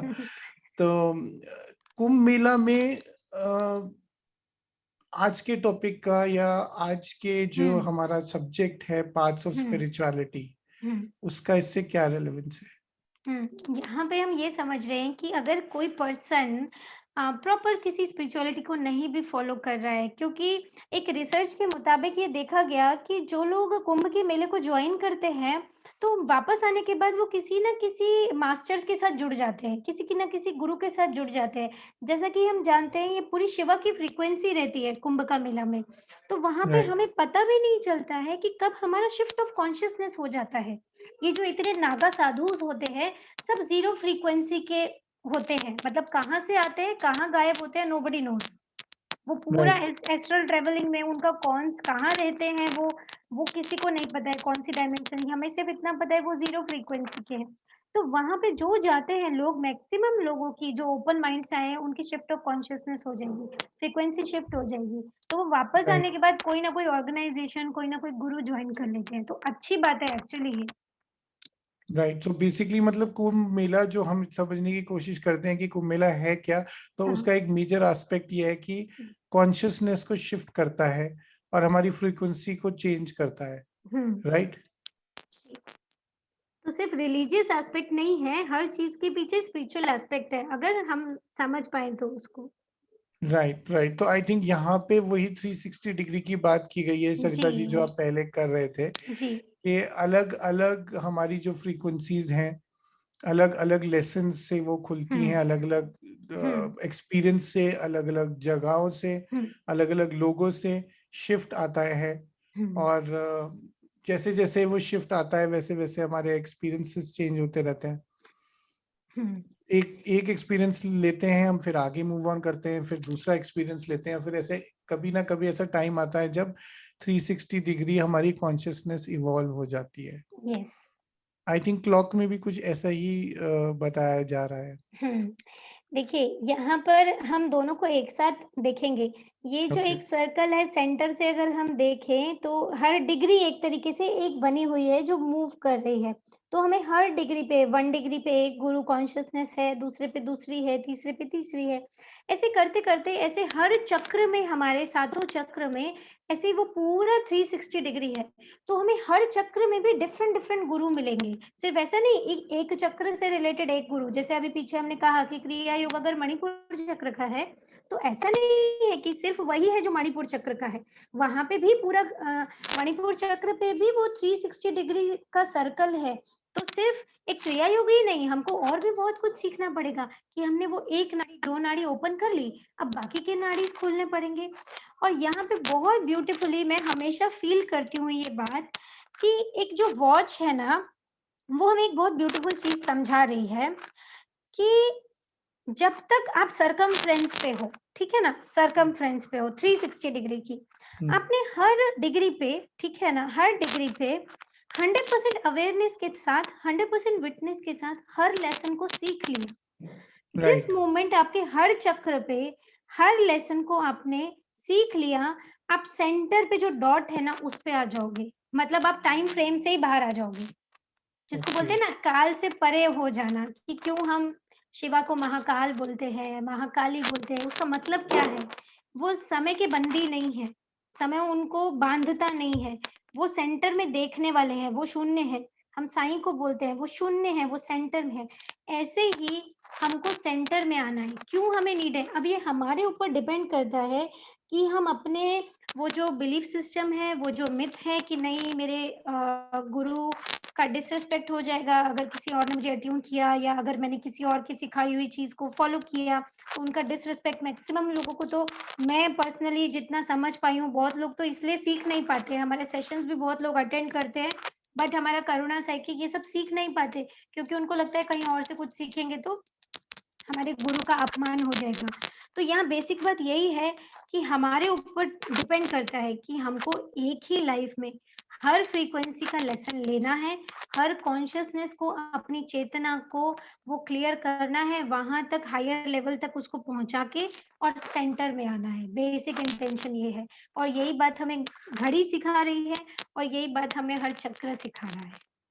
Right Sarita ji. So basically 360 degree का एक्सपीरियंस लेना है हर चक्रा यस पे, और उसके बाद फिर सेंटर में आ जाना है, वापस जीरो फ्रीक्वेंसी में आ जाना है। जी राइट, जी so thank you so much Sarita ji. I hope कि पार्टिसिपेंट्स को भी हम एक्सप्लेन कर पाए आज कुछ, और आई थिंक जितने भी क्वेश्चंस बहुत सारे आ रहे हैं तो वो क्वेश्चन आंसर ग्रुप में सर खुद एड्रेस करेंगे उनको। तो अब मैं रिक्वेस्ट करूंगा सरिता जी आपसे कि अब जो हमने आज सीखा है उसको अब्जॉर्ब करें एक मेडिटेशन के फॉर्म में, जी जिससे कि हम उसे कंठस्थ कर पाए अपने अंदर, मतलब परमानेंट कर पाए। जी। उससे पहले आप हाँ, ये फ्लैश शो कर दीजिए।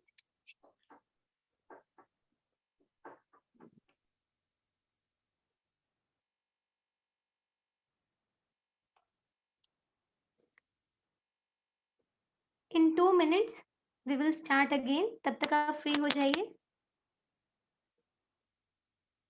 ये हमें पता है हमारी अपकमिंग ऑनलाइन रिट्रीट है Karuna healing psychic surgery money abundance की, सैटरडे संडे मंडे। और हमारी शिरडी रिट्रीट, जो मैं भी बहुत एक्साइटेड हूँ अभी, क्योंकि मुझे भी जाना है 9th को। हमारी शिरडी रिट्रीट 10 जून से लेकर 14 जून तक। जो भी अभी भी एनरोल करना चाहते हैं, जिनको लगता है कि साईं कॉलिंग है, वो आ सकते हैं।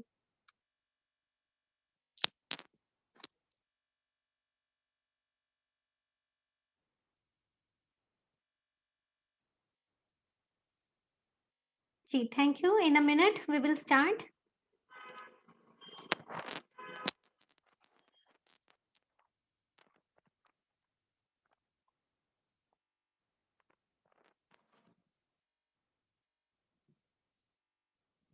चलिए, और समय नहीं लगाते हुए स्टार्ट करते हैं। Close your eyes.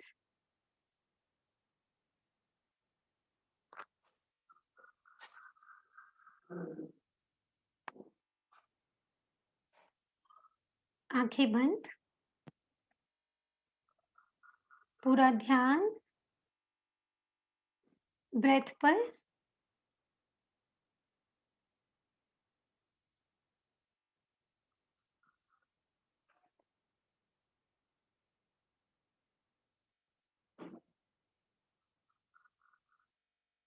गहरी लंबी सांसें। इनहेल, एक्सहेल, इनहेल, एक्सहेल,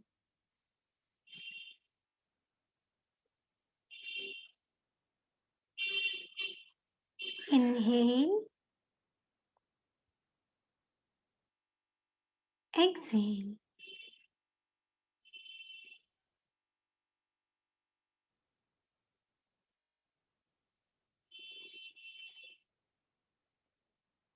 स्वतः ही आती जाती सांसों पर ध्यान रहे।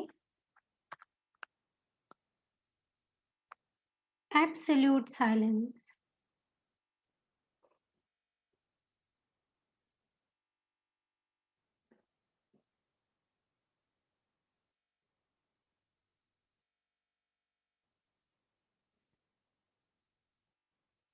Invoke all the masters.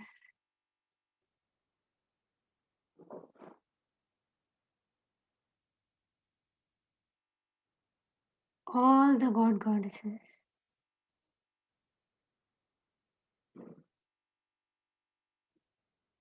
Invoke your higher self.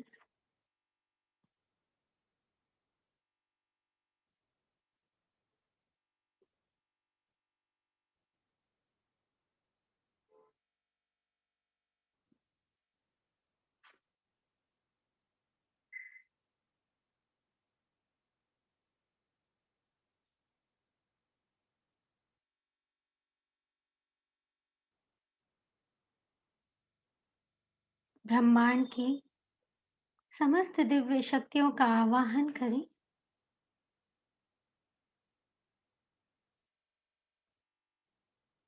जो आपको डायरेक्टली और इनडायरेक्टली हेल्प कर रही है आपके स्पिरिचुअल पाथ पर।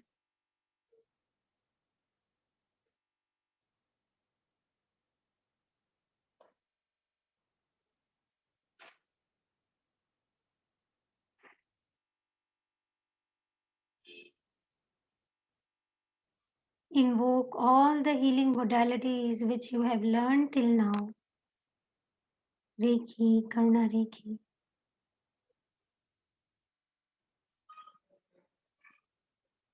Invoke your Guru.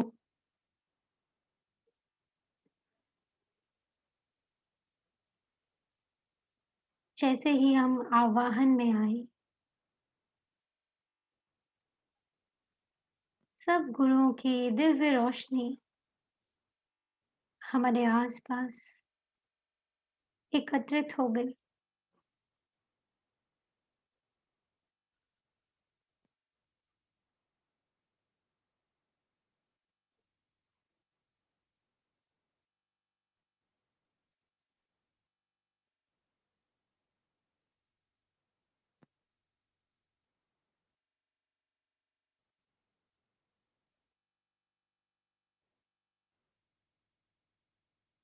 पूरा सरेंडर।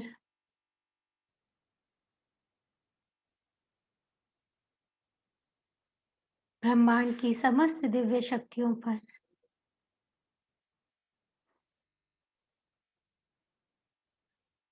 हर अंदर जाती हुई श्वास के साथ और बाहर निकलती हुई श्वास के साथ आपका शरीर और रिलैक्स होते जा रहा है।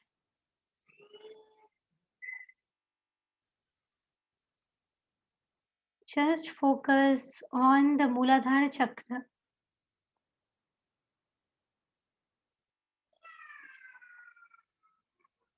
और जैसे पूरा 360 डिग्री का वो चक्र मूलाधार पर हम महसूस कर पा रहे हैं, या सिर्फ इंटेंशन डालें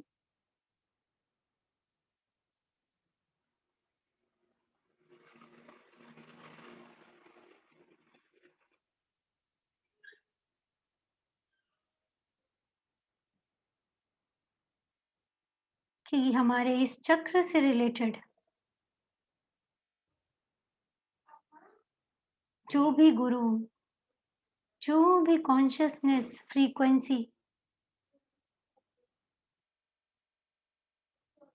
हम में एक्टिवेट हो रही है, हम उसे एक्सेप्ट कर रहे हैं।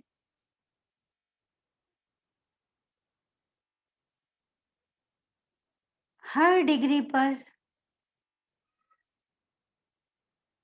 हमें बहुत सारी कॉन्शियसनेस डिफरेंट गुरुज मिलते जा रहे हैं।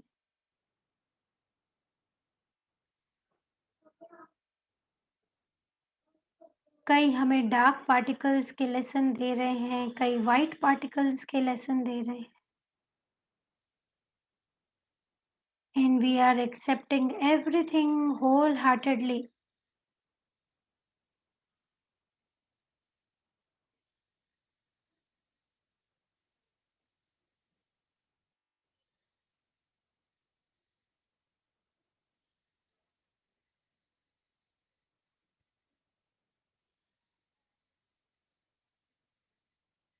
जैसे आपका चैनल सेट हो गया है, ऑटोमेटिकली डिफरेंट डिफरेंट फ्रीक्वेंसीज पे, डिग्रीज पे आप अलग-अलग चेतनाओं को आपकी ऊर्जा अट्रैक्ट कर रही है, जो भी रिमेनिंग लेसन्स हैं वो सीखने के लिए। और आप सीखते-सीखते इस चक्र से शून्य में आ रहे हो, सरकमफ्रेंस से सेंटर में आ रहे हो।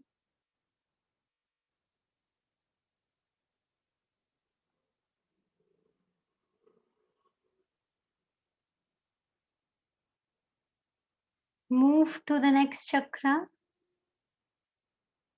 स्वादिष्ठान चक्र।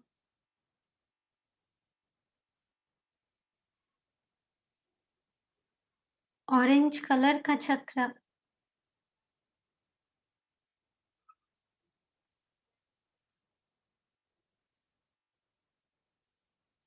फिर से एक पूरा 360 डिग्री का एंगल विजुलाइज करें या इंटेंशन डालें।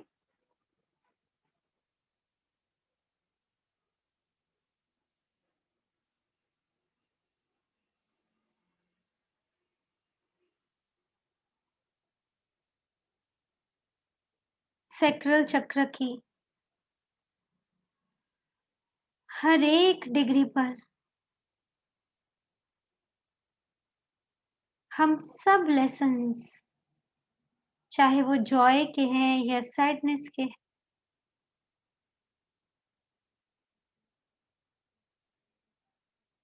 डिफरेंट डिफरेंट गुरुओं से, चेतनाओं से सीखते जा रहे हैं। जैसे आप इस घड़ी को सैक्रल चक्र पे जो वॉच जैसे दिख रही है, वो मूव करती जा रही है, पूरा एक सर्कल कंप्लीट करती जा रही है। सारे पोलैरिटी के लेसन्स,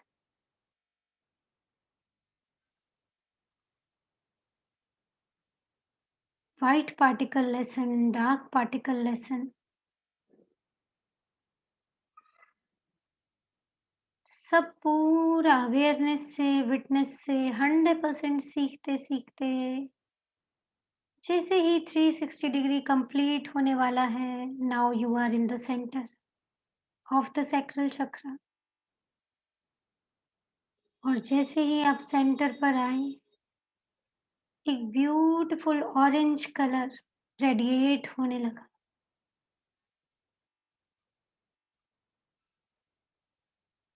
मूलाधार चक्र पे ब्यूटीफुल रेड कलर रेडिएट हो रहा है।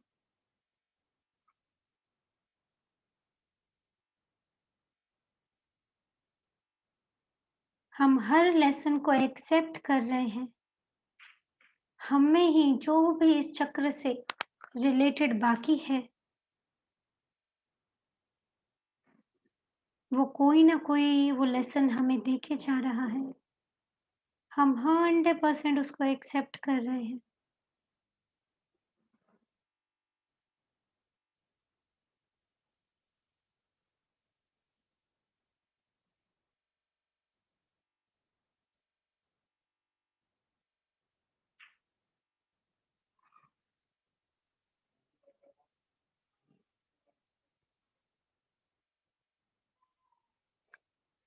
कम टू द मणिपुर चक्र नाउ।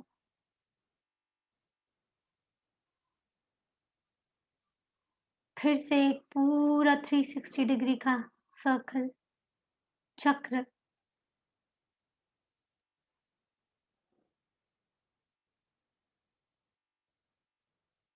जिसमें धीरे धीरे डिग्रीज चेंज हो रही हैं। हर डिग्री पर आप बहुत डिलिजेंटली हर गुरु से सब लेसन सीख रहे हैं। और वो डिग्रीज जैसे शिफ्ट होती जा रही हैं, फ्रीक्वेंसी चेंज होती जा रही है। जैसे ही 100% लेसन कंप्लीट करते हो, इवॉल्व होते हो, वो नाड़ी एनलाइटन होती है और आपका डिग्री शिफ्ट हो जाता है। और करते करते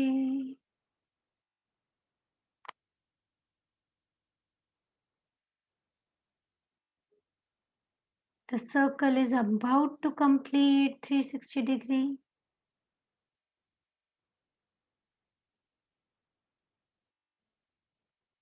And you are in the center. जैसे ही आप सेंटर पर आए, एक बहुत ब्यूटीफुल पैशन का येलो कलर एमिट होना शुरू हुआ। जो भी गुरु, जो भी लेसन दे रहे हैं, वो सब एक्सेप्ट, सब स्वीकार। ये सब लेसन्स हम सभी को इवॉल्व कर रहे हैं बुद्धा के जैसे।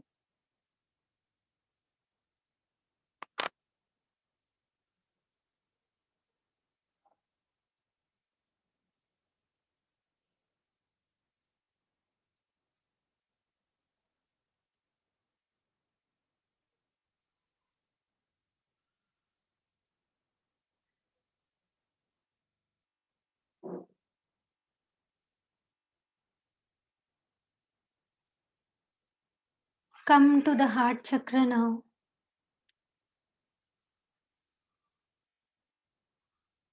हम सभी का हार्ट चक्र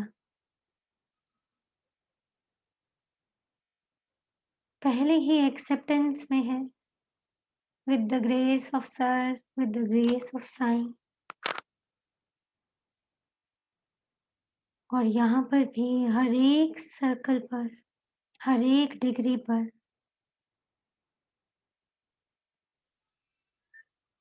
हमारी जो भी रिमेनिंग लेसन्स हैं, चाहे वो लव के हैं या हेट्रेड के हैं,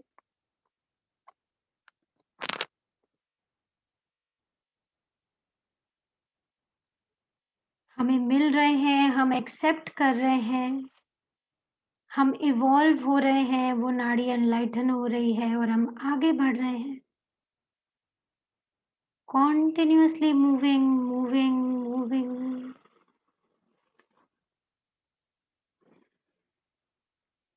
हार्ट चक्र का 360 डिग्री का सर्कल का हर फ्रीक्वेंसी पर हम 100% अपने लेसन्स को लर्न कर रहे हैं, लव से भरते जा रहे हैं, एक्सेप्टेंस से भरते जा रहे हैं, फॉरगिवनेस से भरते जा रहे हैं।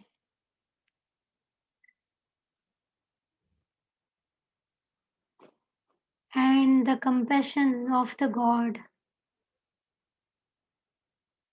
is now entering in us as we are in the center in the heart chakra।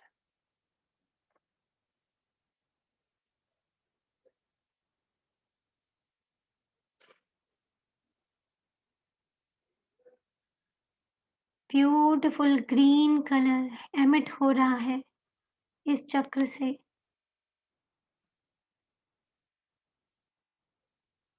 हमारा ऑरा एक्सपैंड होते जा रहा है। जितना एक्सेप्टेंस दुनिया का, उतना बड़ा ऑरा, उतना 5 एलिमेंट के साथ merging oneness.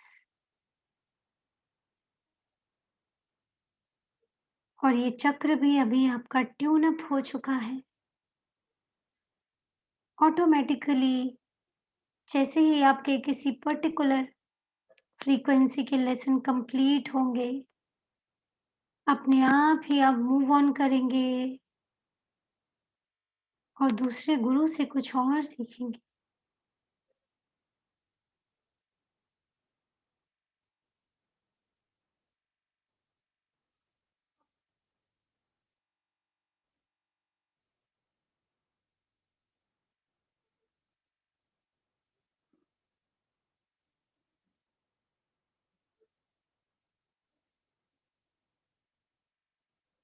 Come to the throat chakra now।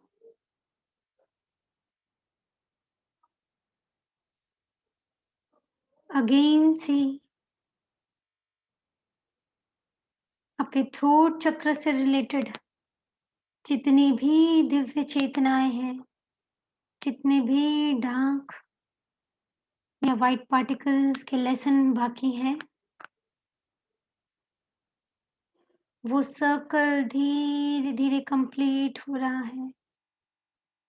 Throat से रिलेटेड, स्पीच से रिलेटेड जितने लेसन्स बाकी हैं, वो 100% अवेयरनेस में हम सीख रहे हैं, आगे बढ़ रहे हैं। फिर नए लेसन, न्यू गुरु हम सीख रहे हैं, आगे बढ़ रहे हैं।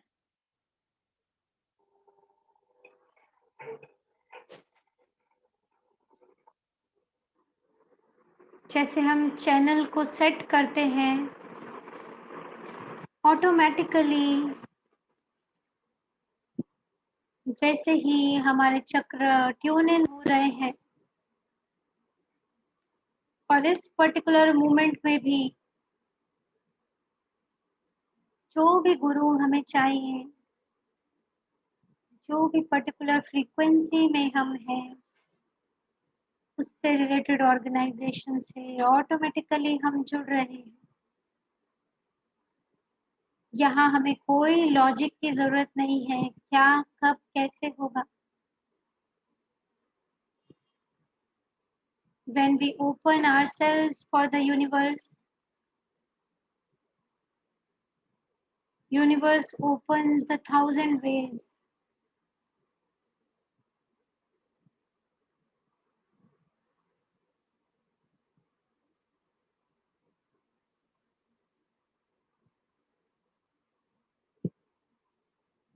थ्रोट चक्र भी धीरे धीरे अपना 360 डिग्री कंप्लीट कर रहा है।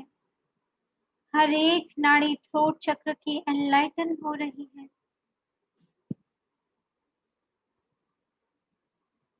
And we are in the center.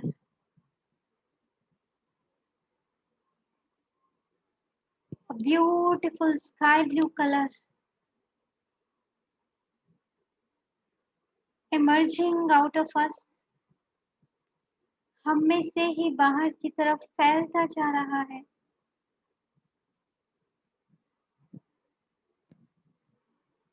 हर चक्र 360 डिग्री एनलाइटन होते जा रहा है।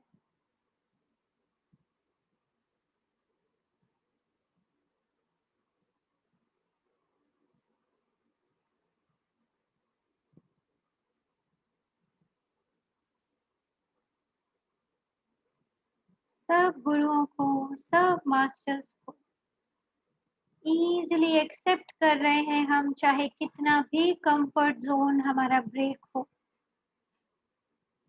कितने भी फियर के पैटर्न हमारे ब्रेक हो।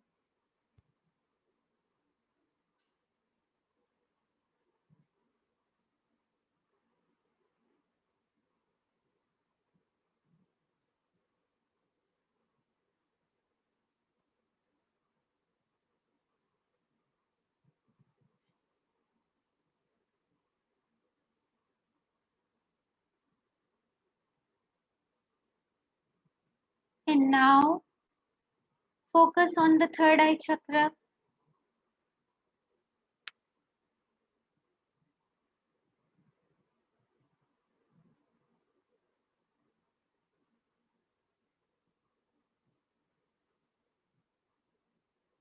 पूरा 360 डिग्री का सर्कल हम अपने थर्ड आई पर देख रहे हैं।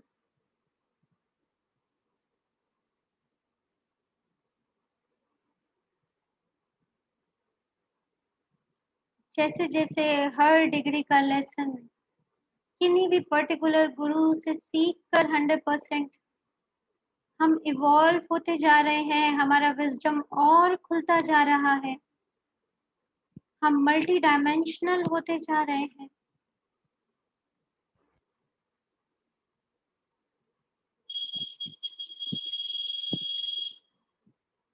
थर्ड आई चक्र से जुड़ी हुई 360 डिग्री पर जितनी भी नाड़ीज हैं, वो सब ओपन होती जा रही हैं।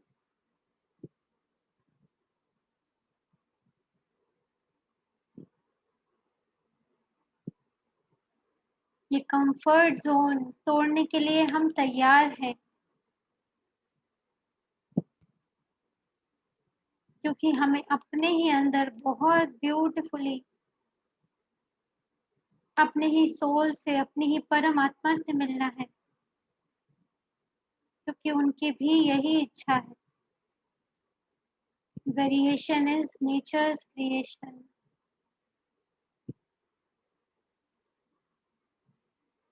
बदलाव ही है जो हमेशा रहता है।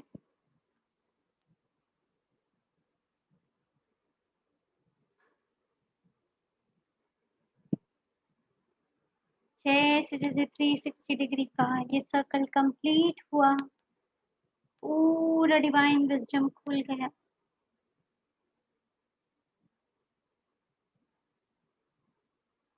Beautiful Indigo colour, deep blue colour emerging out of us.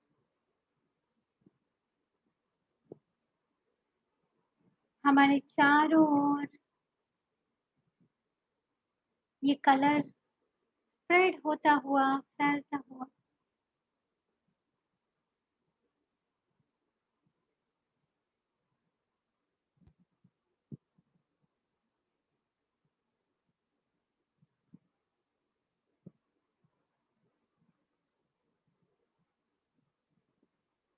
सब स्वीकार, सब स्वीकार। All acceptance.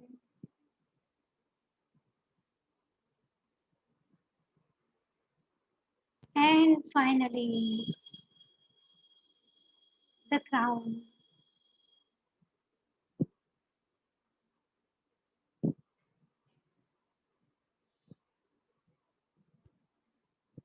यहाँ पे भी 360 डिग्री का सर्कल है, पर यहाँ कोई पोलैरिटी नहीं है।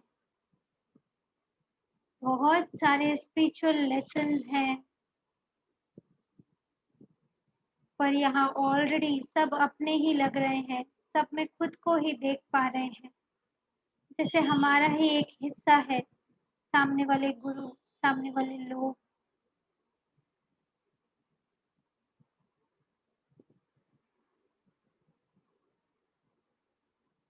जितने क्राउन चक्र से जुड़े हुए लेसन्स हमारे बाकी हैं, 360 डिग्री वो लेसन्स धीरे धीरे धीरे करके डिफरेंट गुरुओं के साथ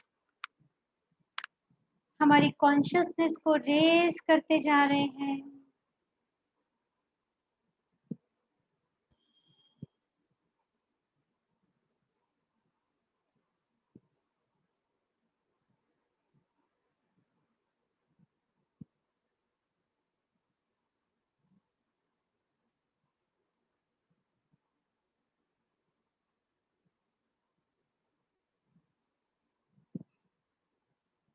और ये पूरा 360 डिग्री का सर्कल कंप्लीट होने वाला है। And done. We are in the center. A beautiful purple golden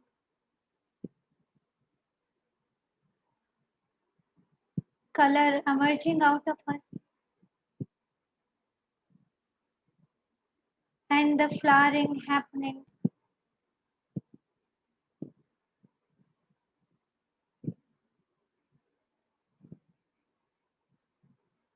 We all are the multidimensional beings now.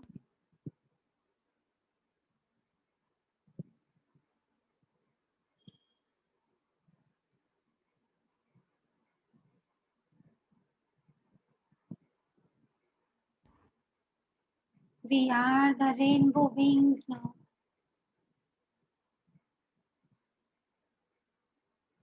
पूरे खिले हुए फूल के जैसे ये खिलना आपका स्वभाव है।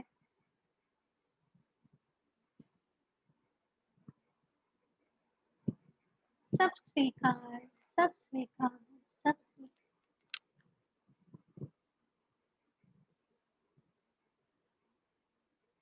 हमारे सब चक्र अभी ट्यून इन हो चुके हैं। हम तैयार हैं सब लेसन्स के लिए।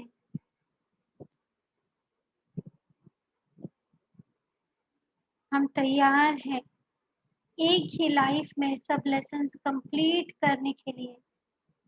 हर एक चक्र पर डिफरेंट डिफरेंट गुरुओं के साथ डिफरेंट डिफरेंट फ्रीक्वेंसीज के लेसन। बस जो हमारी इंटेंशन है वो सेंटर में आना, वननेस में आना, जहाँ कोई दूसरा है ही नहीं।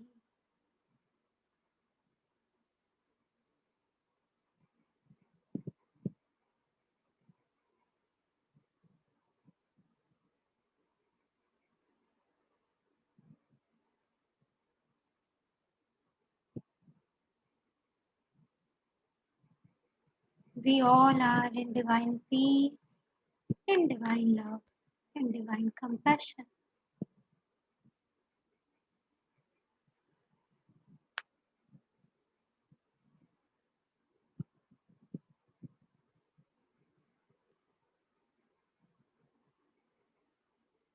Thanks the universe.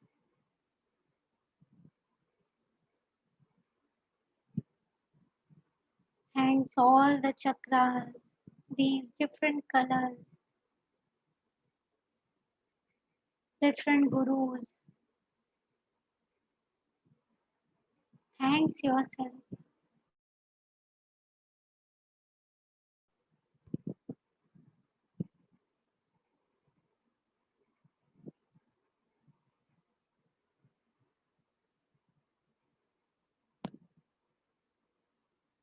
वापस अपना ध्यान अपनी कॉन्शियस बॉडी की तरफ। Breathe in, breathe out, breathe in, breathe out, breathe in, breathe.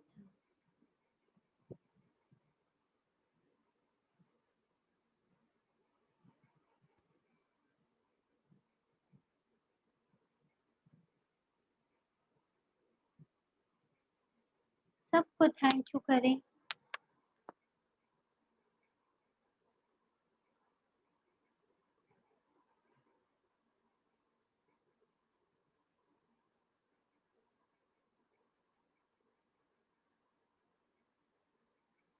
और नाभि से कट करते हुए जैसे ही हम कंफर्टेबल फील करेंगे हम आंखें खोल सकते हैं।